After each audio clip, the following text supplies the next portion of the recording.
যোগ্য চাকরিহারা group C ও group D ঐক্যমঞ্চের পক্ষ থেকে বিধাননগর বিকাশ ভবন অভিযানে ডাক দেওয়া হয়। করুণাময়ী থেকে বিকাশ ভবনের উদ্দেশ্যে মিছিল এগোলে ময়ূক ভবনের কাছে পুলিশ বিক্ষোভকারীদের বাধা দেয়। এরপর আন্দোলনকারীরা সেখানেই অবস্থান বিক্ষোভ শুরু করেন।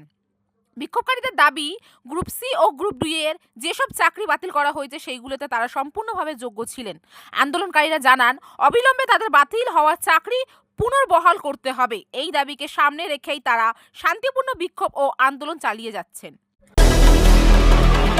আমরা টেট কোয়ালিফাইড এবং ডিএলএড 2022 সেশনের ডিএলএড পাস্ট ক্যান্ডিডেট। আমরা আজকে যে কর্মসূচি নিয়েছি সেটা হচ্ছে ডেপুটেশন জমা দেওয়া পর্ষদে, প্রাথমিক শিক্ষা পর্ষদ এবং বিকাশ ভবনে। আচ্ছা, দাবিটা হচ্ছে আমরা 2022 ডিএলএড ক্যান্ডিডেট এবং টেট পাস্ট, আমরা 2022 রিক্রুটমেন্ট প্রসেসের অংশ। ইতিমধ্যে 15/12/2025 সুপ্রিম কোর্টের রিকন্টেম্প্ট মামলা অনুযায়ী যে জাজমেন্ট এসছে সেখানে পর্ষদকে ক্লিয়ারলি ডিরেকশন দিয়েছে 2022 যে ডিএলএড ব্যাচ আছে তাদের নিয়োগটা ইমিডিয়েট কমপ্লিট করার জন্য, যেটা 4/4/2025 ফাইনাল জাজমেন্টে এসেছিল সেটাকে ইমিডিয়েট কমপ্লাই।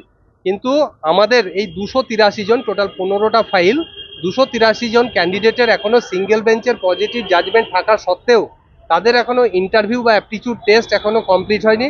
আমাদের পর্ষদের কাছে রিকোয়েস্ট যাতে আমাদের 283 জনের ইমিডিয়েট ইন্টারভিউ অ্যান্ড অ্যাপটিটিউড টেস্টের ব্যবস্থা করা হয় এবং যে প্যানেলটা বেরোতে যাচ্ছে সেই প্যানেলে যাতে আমাদেরকেও যারা যোগ্য হবে সেই বেসিসে যেন একই সঙ্গে প্যানেলটা পাবলিশ করা হয়, না হলে কোথাও হয়তো আমরা ডেপ্রাইভড হয়ে যেতে পারি, সেই আশঙ্কা নিয়ে আমরা পর্ষদের কাছে রিকোয়েস্ট করার জন্য ডেপুটেশন দিতে এসেছি।